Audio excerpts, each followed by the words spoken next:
kasih kerana anda masih terus setia berada di dalam channel Elvino ESTV. Jangan lupa untuk tekan butang subscribe supaya anda tidak ketinggalan dengan perkongsian berita yang saya akan kongsikan di dalam channel ini.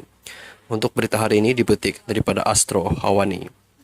SRC mangsa penipuan berskala besar yang didalangi Najib jelas peguam.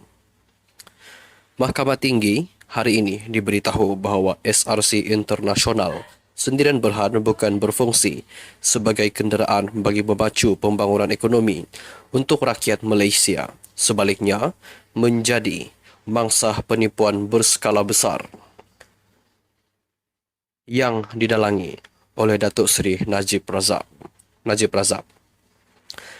Peguam utama SRC Internasional Sendirian Berhad, Datuk Lim Chee Wei, berkata Najib melakukan kesalahan ini melalui pelbagai jawatan awam yang dipegang beliau, iaitu sebagai Perdana Menteri, Menteri Kewangan dan Penasihat Emeritus SRC.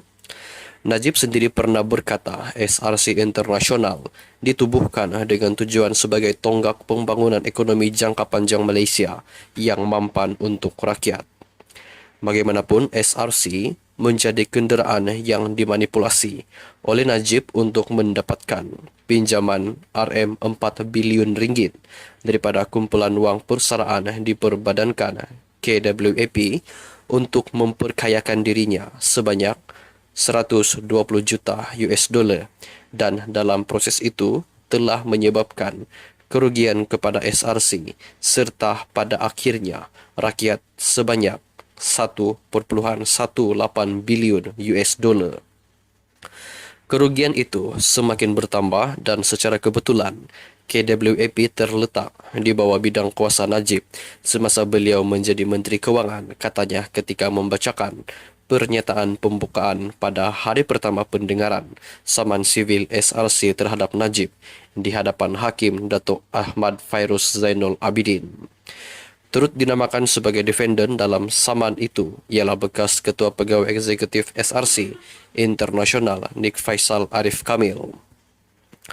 Pada prosiding hari ini, saman SRC terhadap Najib dan Nik Faisal adalah berkaitan peristiwa yang menyelubungi syarikat itu selepas ia diperbadankan sebagai kenderaan tujuan khas SPV pada 7 Januari 2011, terutama untuk melabur dalam sektor tenaga konvensional dan boleh diperbaharui sumber asli serta mineral.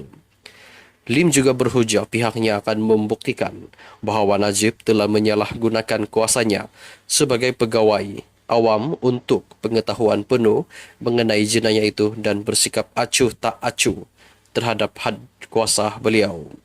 Kami akan menunjukkan bahawa Najib melalui segala tindakan beliau sememangnya berhasrat untuk mendatangkan kemudaratan kepada SRC dengan niat jahat dan mengetahui bahawa ia akan memudaratkan SRC serta bersikap tidak peduli mengenai perkara itu, katanya. Beliau juga memaklumkan mahkamah bahawa Najib dalam kapasiti beliau sebagai Perdana Menteri yang merupakan pegawai awam boleh disaman dengan Todd Misfesens. SRC di bawah pengurusan baharu telah memfailkan saman itu pada Mei 2021 atas dakwaan Najib telah melakukan pecah amanah jenayah selaguna kuasa dan memperoleh ganjaran peribadi daripada dana syarikat itu selain melakukan penyelewengan terhadap dana berkenaan. Syarikat itu memohon ganti rugi ganti rugi teladan, ganti rugi tambahan, faedah, kos dan relief lain yang difikirkan sesuai oleh mahkamah. SRC juga menuntut deklarasi mahkamah bahawa Najib adalah bertanggungjawab bagi kerugian yang dialami oleh syarikat itu akibat pelanggaran tugas serta amanah beliau dan menuntut supaya beliau membayar balik kerugian yang dialami sebanyak RM42 juta ringgit.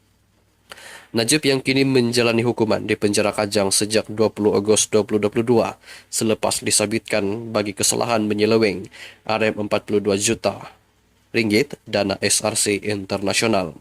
Beliau kemudian memfailkan petisyen untuk pengampunan diraja pada 2 September 2022.